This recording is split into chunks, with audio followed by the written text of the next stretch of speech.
Hey everybody, welcome back to another episode of Lead, Sell, Grow, the Human Experience Podcast. I hope you are doing very well.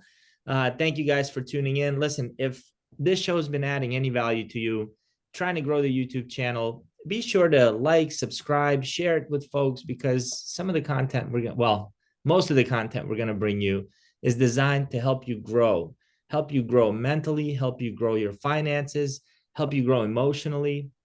And so when I get guests here, some of them are top of the line experts in their field, and ideas that they share are going to be ideas that you can implement right away to help take you to that next level. So I want to say thank you for watching. I want to say thank you for spending your time with us and learning. And I want to truly appreciate you. I'm grateful for everybody who's tuning into this episode and to the show. Now, my guest today is pretty amazing. He's a serial dropout. Pradeep has an extraordinary life. He went from a war refugee to a teenage gangster. I had to write this down because this is it's mind blowing. Teenage gangster, then a high school dropout. And then you would think, well, what are the odds of somebody like that doing anything good in their life? Well, maybe the odds aren't that great, but Pradeep ended up becoming an award-winning scientist at Oxford and Harvard in 7 years. That's insane.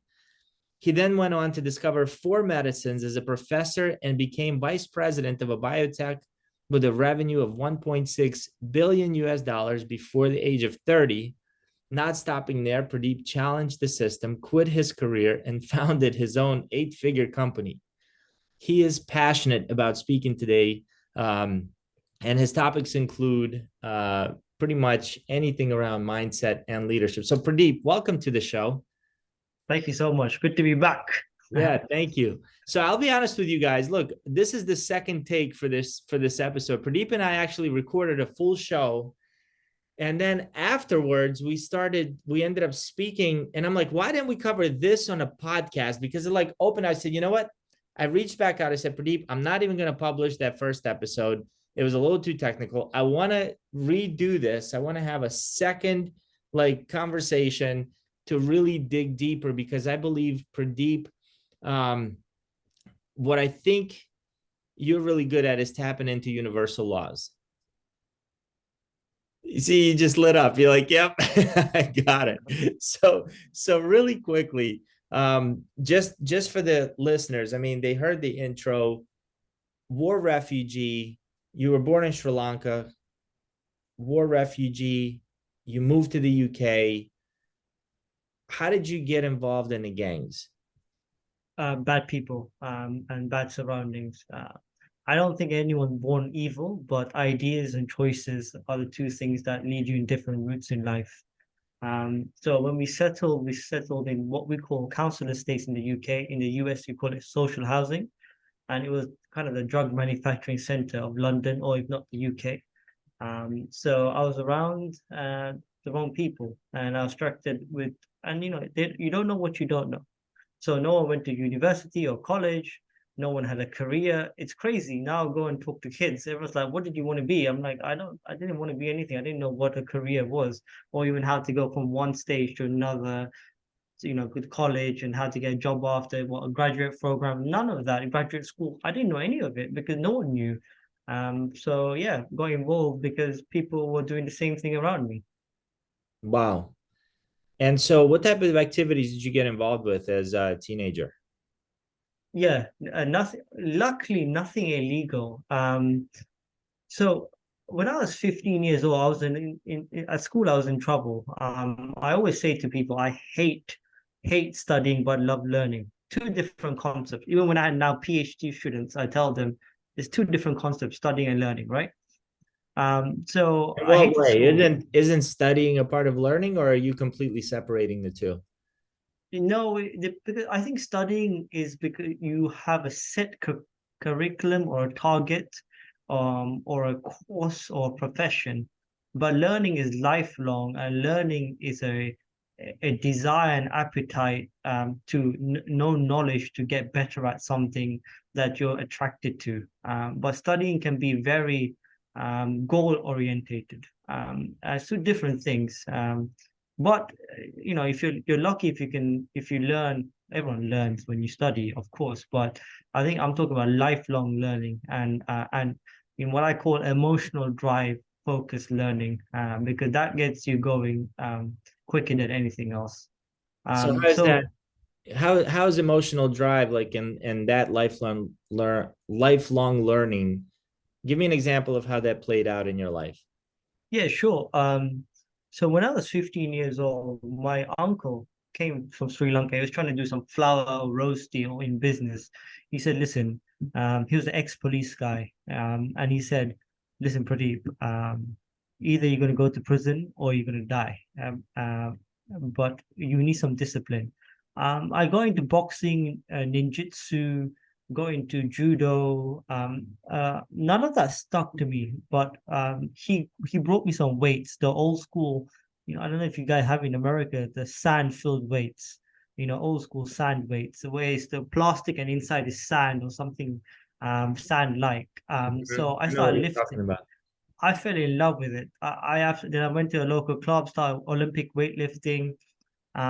So that was discipline. And even if I hated science, by the way, I was told at high school that I wasn't good at science. Somehow, some way, when I was 13 or something, I had a test and I wasn't good at science. So that stuck in my mind. Well, not stuck in my mind. That was in the system. The system deemed me not good enough for science. But I went away after school and I was learning muscles, biology, fast twitch fibers, slow twitch fibers, kinetics, and these were things way in advance of high school biology. Well, in my time. So that was an example of passion, of emotional drive, how to get better at something. So I'm learning about the underlying biology, which helped me later in life. So that's an example for you of how you change your mindset to challenge the system, but even the system's telling you something else. Mm. There aren't many scientists, I don't think, who are passionate about Olympic weightlifting. Yeah, I mean, there's a lot of scientists that are fit and healthy, but only weightlifting, no, I haven't seen anyone. But yeah, exactly. I mean, any kind of sports, but Olympic weightlifting, I think I mentioned to you, in life, I only have two friends.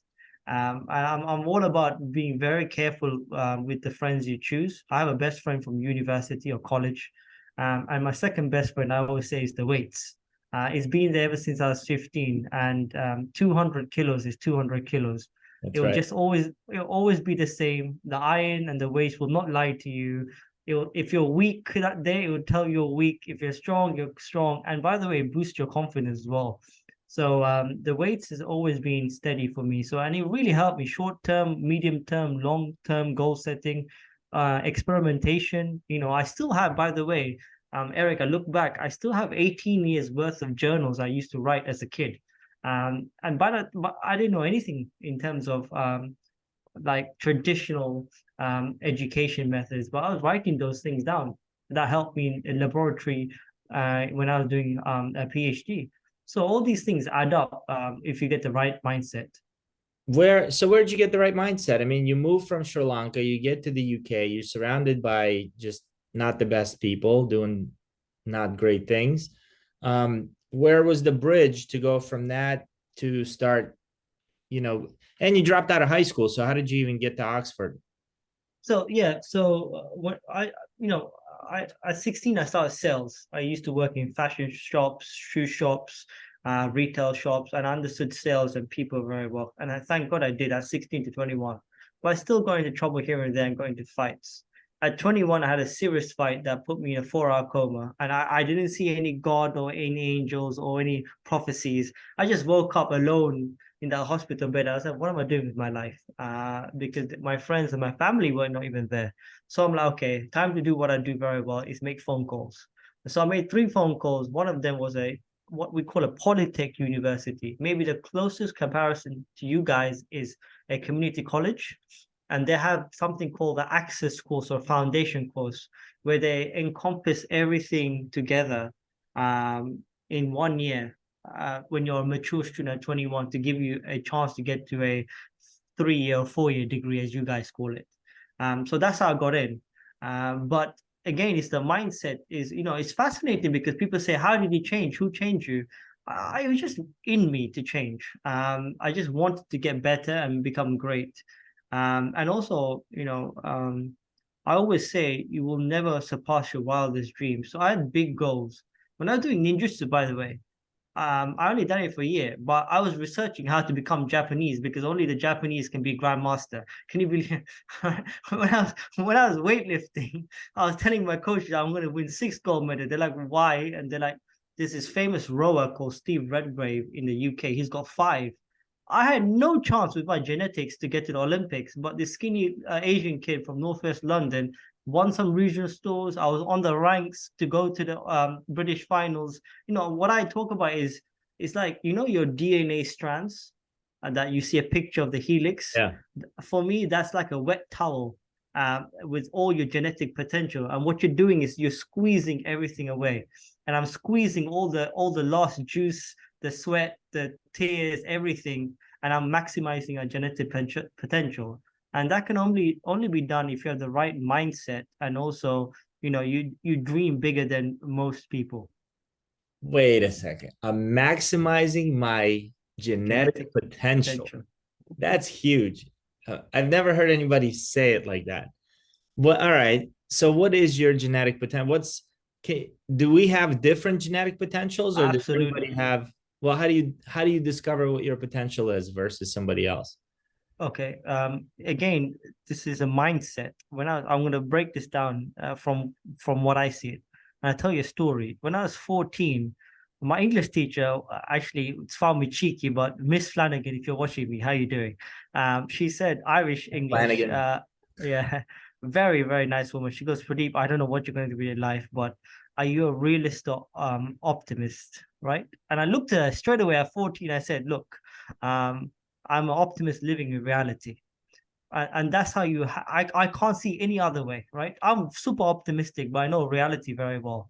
So going back to genetics, I know that, we're all not equal, by the way. We might be equal under someone looking above or whatever you believe in, but the universe is harsh. And universal laws are harsh, and we're not equal. So I know exactly my weaknesses. I know my strengths. I enjoy certain things like weightlifting, but I know I can't be in the Olympics or look like Ronnie Coleman with or without steroids or whatever, right? Ronnie Coleman, by the way, I love you. So it's just knowing what to do and maximizing that potential, saying, hey, this is my level, and I'm gonna go. So I'm gonna do this as a hobby.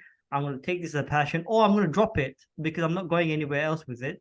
In business, in any other field, I look at it very quickly and I go into a different direction, and that's helped me throughout my life. Getting to Oxford, by the way, I talk about numbers. I made so many phone calls, but I realized that what's the point competing for a PhD scholarship in cancer or neuroscience? My whole point was to get to Oxford to have the best experience so I can learn the best scientific techniques from the best people. So I Googled, by the way, Eric, simple Google search top 5 diseases, and one of them was osteoarthritis, sports related. I knew about bone, cartilage, muscle. I'm like, hey, this is my kind of way in, and this is my strength. So I applied for that. Less competition, but still high caliber scholarship at Oxford.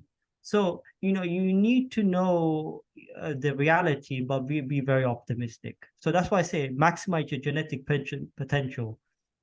What would you say your purpose is? Purpose here is to inspire with my life story. And if I can die the greatest polymath failure of all time, I'll be very happy. The thing is, I always think of myself as a boy from Northwest London and Sri Lanka, and I've achieved so much in different fields. I just feel that if a person dedicates his or hers or their, or whatever your pronoun is, time and effort, and understand where your weaknesses are and avoid them and maximize your strengths, you will get to that goal to a certain level. And then what you have to do is say to yourself if you're happy there or you're going to move on to something else. So that's, if I inspire with my story, I'll be very happy. But what's your purpose? Like, did you have a purpose back then? Or do you believe people uncover their purpose, create their purpose? I think you do both. I think there's certain times you uncover and certain times you have to create. I think if you have a bigger goal, you have to go towards it. But ever since I was six, by the way, I had this mantra, and my granddad used to tell me, "Where does he get?" I keep saying, "I'm the greatest. I'm the greatest." I don't know what I've heard. Maybe Ali, I heard on the TV. I don't know. I just said, "I'm the greatest. I'm the greatest." I don't know what I was saying and why I was pointing towards. But I think that's a purpose to be great at what I do, and to inspire, but that uncovers itself in different fields. And over time, I don't think people have to worry about this is who I am. And I'm a big believer that there's ego and there's identity, and you got to separate those two. Once you separate those two, I think you'll find your purpose and uncover it over time. So you said ego and identity, you separate those two. So what's your identity and what's your ego? Okay, so the way I look at this is it's a mindset. I think the ego, I have an analogy. I think the ego is like your skin. You can't get rid of it. It could renew at times, but you can't get rid of it. It's who you are. It's yourself, according to some psychologists as well. And I think the Western media and culture brand it bad, but I love it. I love my ego. I think you should embrace your ego because that's what's going to drive you to greatness and your potential and dream big. Your ego will give you self-esteem.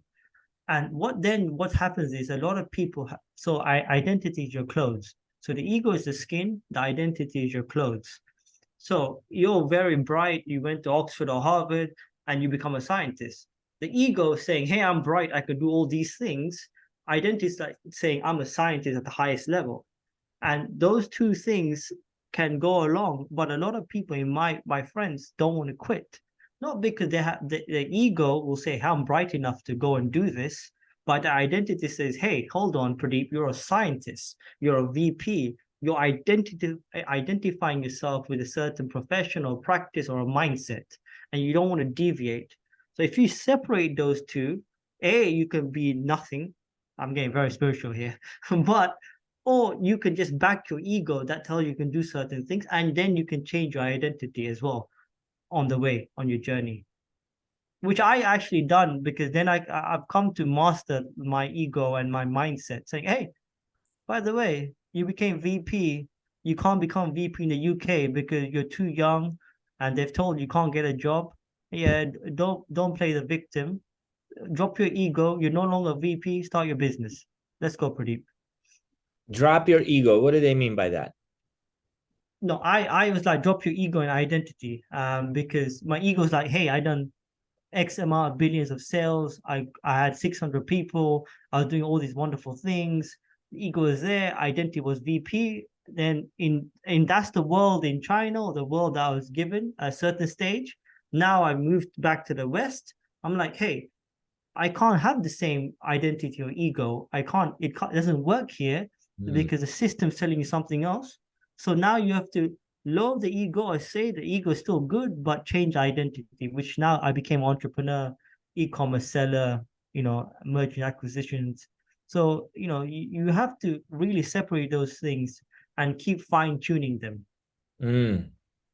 I think a lot of people make, a lot of men actually have a very tough time doing that, uh, Mm.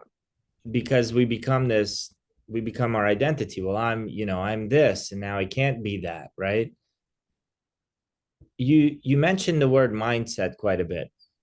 How would you define that? So I wish I have a lot of quotes, but I wish this was my quote, but it's not. It is a quote saying, "The most dangerous men and women on this earth are the ones who dream with their eyes open." Um, that always sticks with me. Mindset is the ability to see a dream with your eyes open and walk towards it, and develop your thinking skills, reflective skills, and your sheer ambition on how to get to that goal, and to have the right cognitive skills to actually get to that goal. So all of that is wrapped up. Plus a bit of wisdom. So wait, so the definition of mindset, you said a whole lot there, but how would you just mindset? How would you describe it or define it? with all those things. I'm sorry, I can't condense those things because it comes into so many different parts. There's intelligence, right? There's wisdom. By the way, intelligence doesn't guarantee wisdom, True. right? There's self-reflective skills where you have to reflect, and there's actual what I call thinking about other people, how they think like, right? Perception skills as well. And this is all mindset. It can't be one thing. And then there's the very powerful discipline as well, which is mindset. So it just can't be one thing in my books. So how does one develop a mindset? Can a mindset be both negative and positive, good or bad, or mindset is just mindset? No, mindset. The mindset is a journey where it has to be good and positive. I always say this. Maybe the best way to describe is one of the quotes I have is that there's no single kind of philosophy or wisdom that will make you succeed. A lot of people play into the spirituality and the law of the universe, secret and stuff, which I believe. But I say, if there's a journey or if there's a mindset journey or development, you got to be the yogi, right? You got to be that dreamy spiritual person. You got to be a Navy SEAL, execute at the highest level, a goal oriented, very practical execution, like a Navy SEAL soldier, which are the best in the world. And then in between, you got to be Forrest Gump. You got to fail, you got to be stupid, you got to be childish, and you got to keep just running. So you need all those three characteristics. Forrest Gump, people think, low IQ, but just a trier. Then you have the guru at the highest level, wisdom, philosophy, everything. And in between, you got practical execution. So you need all that in your mindset and repertoire. I don't think you can succeed with just one. Got it. So if somebody is not spiritual, doesn't have the high level of execution, and does not have their inner Forrest Gump in check, how do they develop that? Okay, just say to yourself, hey, what is my heart desire, right? What do I want to do? So for me, I was VP. I had all these certificates, everything, but I realized how money works and how money works in different levels. And I wanted to get to the better level.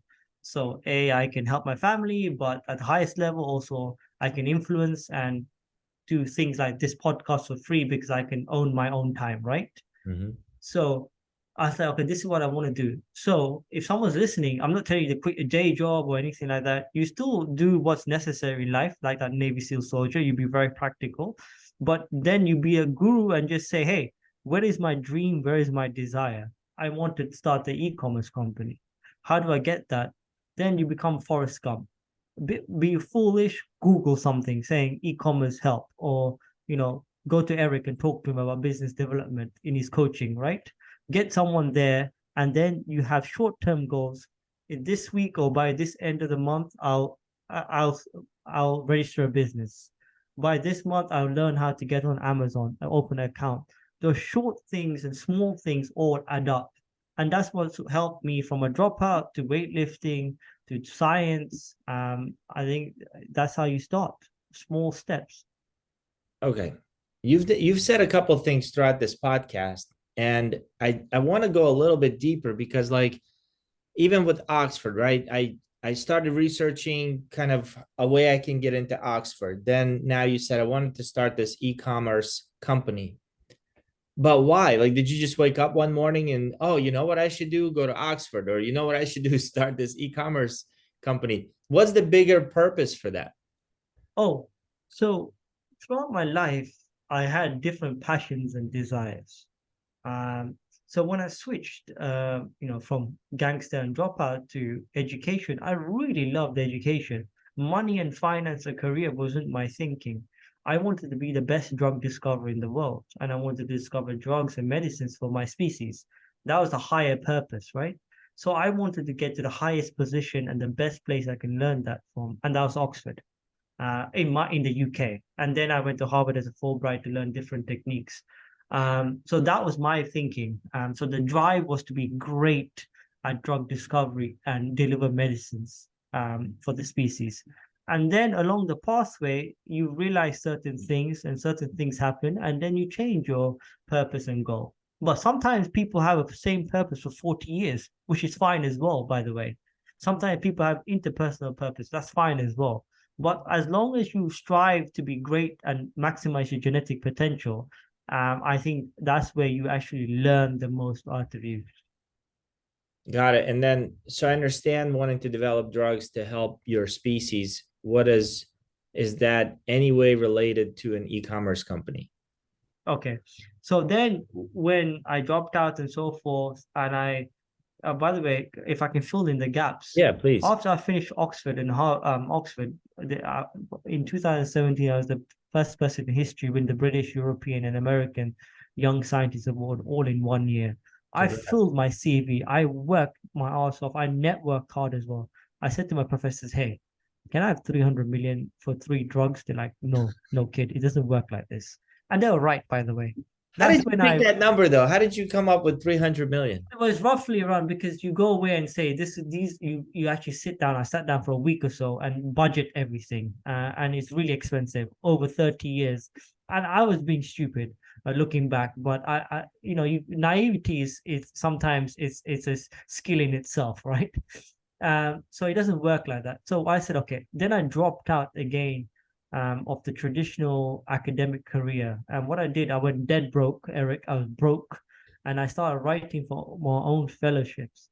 I got to Harvard, I got to Sorbonne in France, I got to Hebrew University in Israel. By the way, the best country for me, Israel. I love Israel. I love And I Israel. went to three great universities. Everyone thought, "Oh my God, amazing CV," but I was broke as ever. Came back to the UK. I'm like, "Hey, look at my CV. Can I have my money now?" They're like, "No." So then I'm like, I dropped out of the Western system. I went to China, 272 phone calls to China. I've discovered those drugs in 18 months, where my Western professor said it would take 30 years.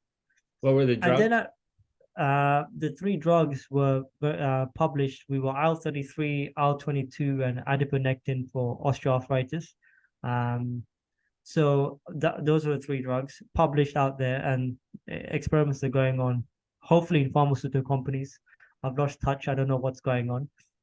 So then I went to business development. As I said, I dropped out academia. And then in business development, I learned about money and skills when the pandemic hit. So when I came back to the UK, I tried to get the same position as vice president of Biotech. Then I realized, hey, um, I can't get the same position. So what do I do? And what's something that I'm doing on the side that's really my passion was e-commerce. Because when I was in China, when the lockdown started, they told me, "Hey, everyone go to this Western people go to this hotel to eat." I turned up to the hotel. I was the only Western person left. Everyone else was all these Chinese men on their laptops. And I asked them, "What do you do?" They were, I'm like, we own factories, wood, metal, and all these things, and we sell online. And I said, "Let me see your numbers. $400,000 a day, 200% ROI." I'm like, okay, I need to learn this. So I hustled. I helped them write Amazon case reports in the night. During the day, I was a VP at Biotech, an associate professor.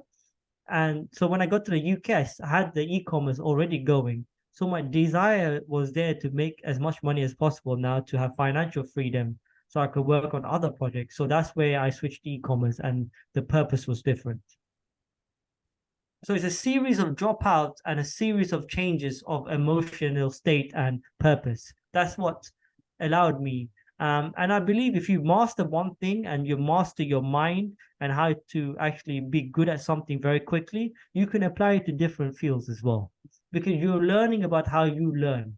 You're learning about failure and also rejection and shame as well, by the way. Do you think that if you had, like you mentioned, I had a full CV, and the CV, by the way, for us in the States is a resume.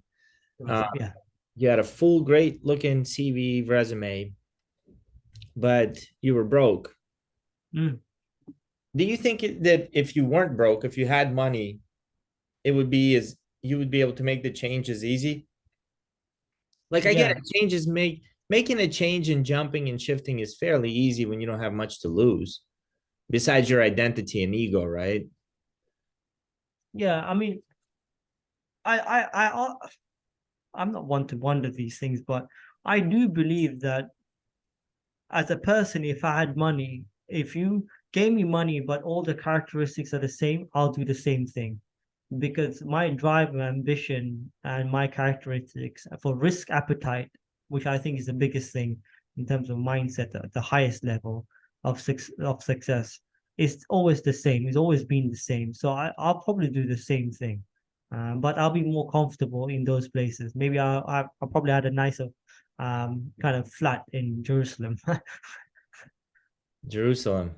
I've been to Jerusalem. It's beautiful. Um, got it. So you said I don't ponder those things. What type of things do you ponder?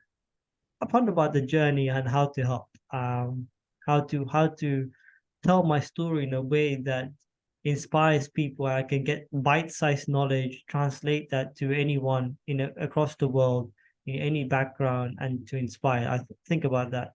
I think once you succeed at something and you think about how I succeeded, but more importantly, how I can relay this message to someone else so they can succeed more than me, that's when you become great. That's when you unlock that kind of universal energy. I And love. because you got to think about thinking and how to think about helping others think. All right. What's your process for that? Like, is it a morning thing? Do you sit down with a journal? Are you drink a coffee? Is this happening as you drive? So several things. In the mornings, I have these affirmations I read. I have the big life goals, small goals, medium term goals, business, whatever. Um, and then, I've said this out. I don't care what people think. I have a coffee and I walk around, maybe sometimes headset, classical music or hip hop or whatever, right? Whatever I feel like for 30 minutes, 20 minutes, it's almost automatic now. I dream. I'm in consciously dreaming, and my perceptions like I'm actually acting out the day or bigger goal. And I'm walking around, I'm shaking hands to myself, I'm talking to myself. I'm like, yeah, Pradeep got this deal. Hey, thanks for this deal. Yeah, hey, I'm phoning my family saying, hey, I completed this deal. Hey, my company expanded. Hey, I'm phoning my mom and dad saying, let's go out. I'm living the process, and you might think I'm bonkers, but it's helped me so many times. And then even then, I also say this as well, and I think I'm getting backed by scientific data, but I need to really delve deep into the literature. So that's one aspect, saying the mantras and affirmations and living the reality. During weightlifting and during between sets, I'm actually walking around, and I've been doing this ever since I was a kid, and I've been walking around and I don't rest. I actually pace lightly around, and I am actually dreaming those same dreams or goals between sets. And I found that very therapeutic for the next heavier weight. But also, I believe there's some data out there saying about neuroplasticity. And I'm sorry if there's some scientists listening, I have to dig into it. But there's some data that's saying that weightlifting is probably one of the best practices to lift your confidence and boost certain hormones and confidence, because every time you're lifting more weights, and lifting weights is a form of accomplishment because it's hard, right? And you can actually measure it. So I think doing that in between sets and that kind of feeling the body biology is going through, and if I can tap my mind into like I'm achieving my reality, I think that's an extra boost. So then I'm doing those things as well, and that helps me as well. So all between the mornings and this day, I'm actually doing these things, and then I'm actually also most of the time thinking about how I am looking back at my life, and when I'm 50 or 60 and I'm lecturing students, hey, I done this and this is how I achieved this, and I'm telling them all this. So it's like I'm like the hero of my own movie, right? I'm the actor, and I'm actually telling people what I've achieved and how I achieved it. And I think that unlocks the wisdom as well. I love that, Pradeep. So two things on that. Just to clarify, when you're in a weight room and you're pacing between sets, are you visualizing the same goals as you were visualizing earlier, or for your next, you're visualizing lifting heavier weights? No, it's funny because no, I'm actually doing lectures to future generations, talking about my life. I've accomplished this and this and that, Got it. because it's always in my mind, and it's always been like that in the weightlifting room. But then, just as I approach a snatch or a clean and jerk, I'm just visualizing my technique, 3 or 5 seconds in between. But between sets, I'm in a different world. I love that. So there are we all know about the our senses, right? You got the five senses, even a little kid can spit them out. See, hear, smell, taste, touch, right? But we also have intellectual faculties that are required for goal setting and goal achievement. Now, I don't know if you know about this or you're subconsciously doing it or you just stumbled upon it, but I've learned this from guys like Bob Proctor and my mentor, Paul Martinelli. And what they'll teach you is the six intellectual faculties. And I might miss one or two, but they are imagination, reason, will, perception, visualization, and memory. And by using those, so like, for example, when somebody says memory, we confuse memory with remembering something that happened in the past. But the way memory is designed for us, our memory is perfect. Like anything we've ever heard, anything we've ever seen is stored somewhere in our brains or in our mind. What we lack is the capacity to recall that information. The memory is perfect. The recall is where people confuse, bad memory for good memory. But what they say is that you can remember the future. Remember, like put together, like remember the future. And you do that through your imagination. And so when I'm hearing you say, well, I walk around, I visualize teaching my students, I visualize getting this deal, taking my parents out. That's like you remembering the future. And then doesn't it happen the way you visualize it? No, absolutely. Maybe I did stumble upon this, but I do know of some of the individuals you talk about. But yeah, it's always worked for me. And I think everything that's designed and that is from the imagination, right? Someone had to come up with it some way, somehow, and actually do it, right? So why not? I always say thinking and dreaming is free. Mm. I cannot tell this more. It's free. Dude, I would Um, disagree with that so much. Oh my God. I know, listen, you're an optimist who lives in reality. And you say thinking and dreaming is free. But I'm telling you, man, 90+% of people, I would bet on it. There's no scientific study. I just pulled this number out of a hat, but I'll tell you, 90+% of people, the reason why it's costing them so much, relationships, money, health, is due to their thinking and lack of dreaming. Yeah. Oh, sorry. Maybe I should change the word thinking. Imagining and dreaming is free. Anyone in any situation, anywhere in the world, even if they can't do certain things, you can sit and imagine something and dream something. Yep. And then you can, live it in your head. And But what that's I'm more. saying is most people do, and they're not. Look, if you can imagine when you say imagine something, you're focusing on a positive future. What most people do, and by the way, if it's a universal law, right? The law of polarity, that if there's something positive, there has to be something negative. Most people are choosing to focus on something negative. Like, like you say, for example, I want to start this company, and then you just go ahead and do that. Like, I want to dig into how does that happen in your mind, because most people want to start companies, and you know what stops them? Their imagination, because what they imagine is failure. They imagine others laughing at them. They imagine themselves not succeeding. It's all imagination. Yeah, it's all. I agree. I think someone has to look back at even little success, just losing 5 pounds or running 5K or looking off someone or helping a total stranger. Obviously, I've had big ups and downs and I've turned my life around, different stuff. I can recall those things. If you look at those small things and say, I've done that and I've done it without any kind of past data or any inflections in my head, or just do it. So I've come to a point where if there's a fear or if I'm uncomfortable, I'll just attack it straight ahead.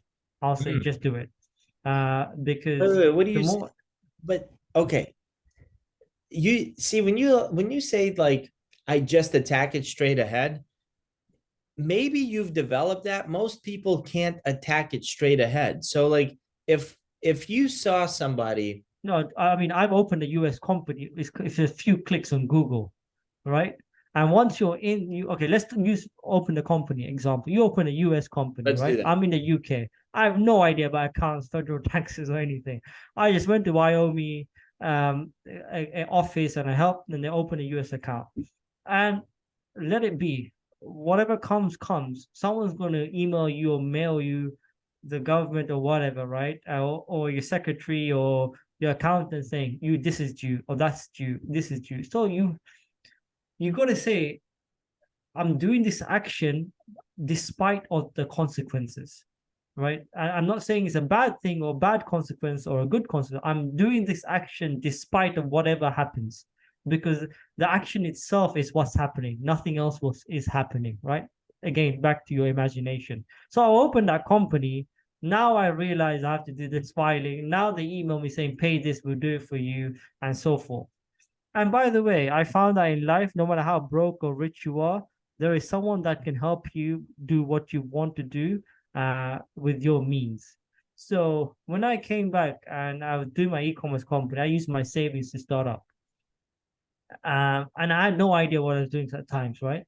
But there are people in Pakistan, in Bangladesh, who reached out to me by email or LinkedIn or WhatsApp. These people all around the world, by the way, and they're willing to work for free or help you out. There's always someone there. The universe or the helping hand is always there, and these guys helping out. And you just have to be open. Your perceptions have to be open to who's out there, and they will always help you if that good or bad consequence is coming.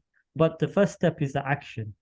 So I attack it. I'm like, okay, whatever comes, let it come. I'll find the right people. I'll find a way to actually overcome it. And by the way, most of the time, nothing really happens. It's nothing bad happens. Right?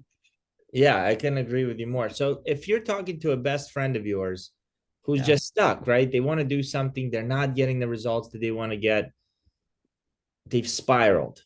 What Mhm. kind of advice are you giving them?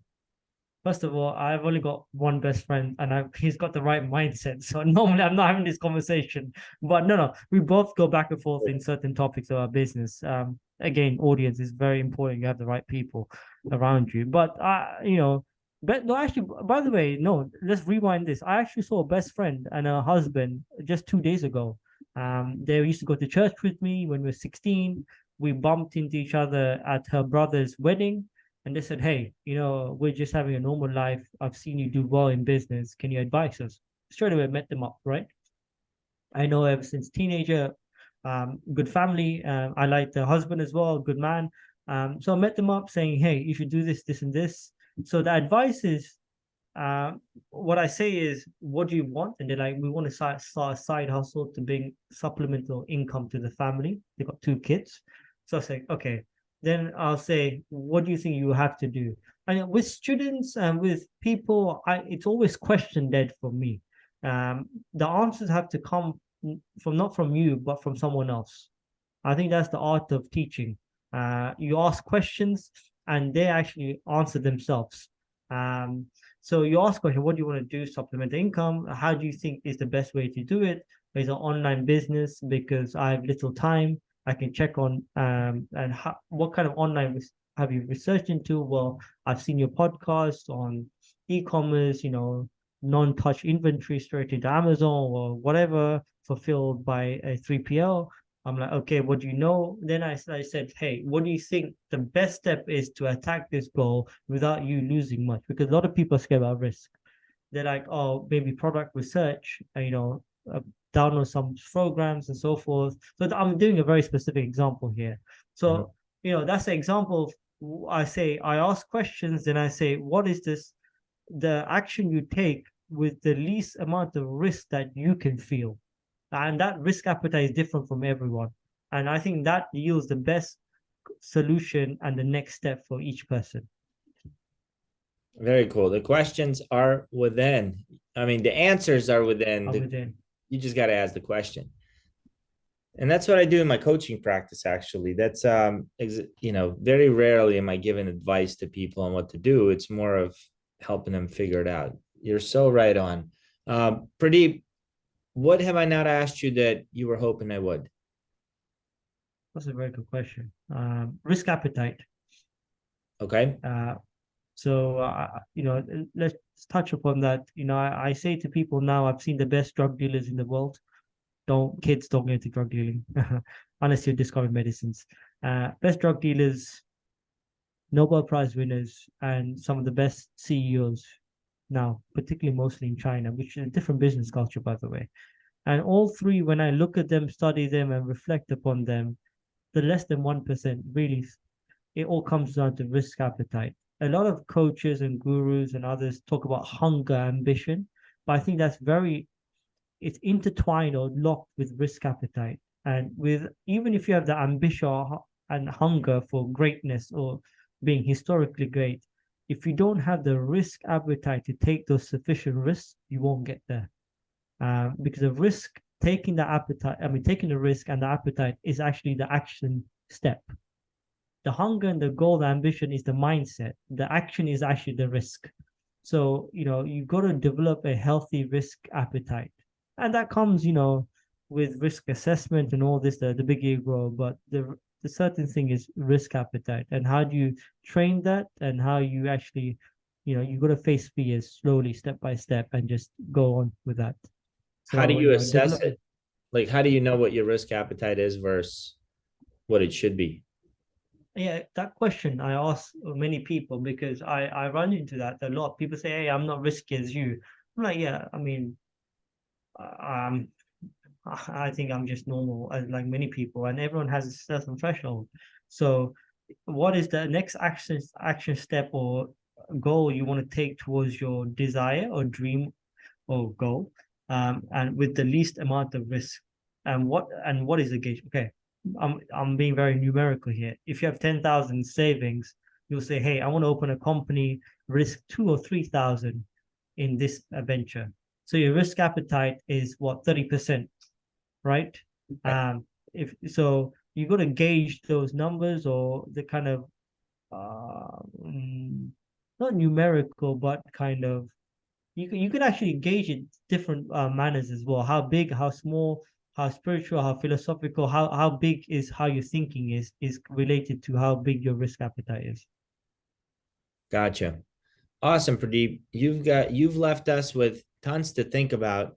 And one thing I can share with you guys who are listening is that who you surround yourself with matters. Like Pradeep says, he got one best friend, and that best friend that's outside of the weights that he lifts has a positive mental attitude, right? And so you get support like that from people, and there's nothing that's going to happen other than growth and prosperity. And that's exactly why we started Relentless Goal Achievers. It's our coaching group. It's an environment for you to grow. It's an environment where you can come get coaching, get a thinking partner specifically for your situation. Check out the link below and be sure that you at least give it a try. And Pradeep, how can people find you? Oh, pks@donsful.com is my email. Pradeep Kumar Sasidaran is my LinkedIn, my whole long name.